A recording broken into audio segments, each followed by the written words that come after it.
I'm gonna scare the hell out of you. In a supremely unscary movie, that bit near the end is nevertheless horrific. Nothing is more terrifying than a school play. That's the blue book. For this pile of shit, look at this! Look! I like this kid. I like this kid a lot. Well, vaguely stereotyped car salesman, I do not. And frankly, despite his protestations, I doubt all Mikey Moriarty does either. As usual, the legitimately great Larry Cohen dreams up a terrific premise that'll grab anybody's attention, yet he lets himself down with limp, movie of the week direction. Sure, he was open about his disdain for vampire movies, but that didn't mean he needed to suck, pun intended, all the bloody fun out of even the most basic of genre thrills. The writing credit might as well have read, based on a made-up place by Stephen King. Cohen's favorite leading man is antisocial, pissed off, and loaded down with problems as always. But the screenplay strains to justify Moriarty and his punk, mulleted son staying in this vamp-infested Maine hamlet. One scene literally shows them driving away, then in the very next moment, they're back at their house. Cohen and co-writer/actor James Dixon's unrelated sequel is scattershot at best, and whether it's a lack of subtlety or just clunky editing, very little works here and the film never gathers a head of steam. That is, until legendary filmmaker Samuel Fuller rides into town chopping on a big cigar and hunting Nazis. Oh, excuse me, killing Nazis. My mistake. In the final half hour, the tone finally comes to resemble what we've been looking for. Stomping about, staking night beasts, and burning the ever-loving fuck out of their coffins.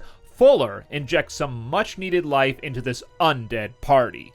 I'm all for a revisionist take on vampires, especially one pitched as a capitalist condemnation of generational wealth. But Cohen's snappy dialogue doesn't pop like it usually does, making many of the veteran performers' deliveries sound oddly disconnected from the action on screen.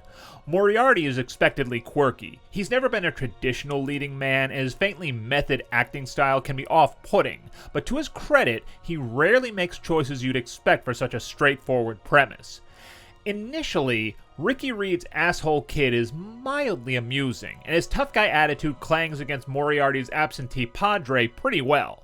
Then, he's asked to really act, and that's where the trouble starts, with a moaning, groaning aversion to sunlight being especially unconvincing and downright painful to watch. Now maybe he was psychic, and he had nightmarish visions of his wee co-star Tara Reid starring in an Uwe Boll flick. I don't know. Andrew Duggan is an ineffectual master vampire, and although his performance is fine, he's far too convivial to elicit any foreboding doom for our heroes. In a world populated by old fogies with no fangs, this is less a villainous nest than a canasta game of vamps. It's a unique, even daringly original take on a vampire community lasting for generations. The world building of cows being bred to stave off a rapacious lust for human blood is clever, as is the debunking of such mainstay vampiric hallmarks like an aversion to garlic or the lack of a reflection. Yet it's all so patchy.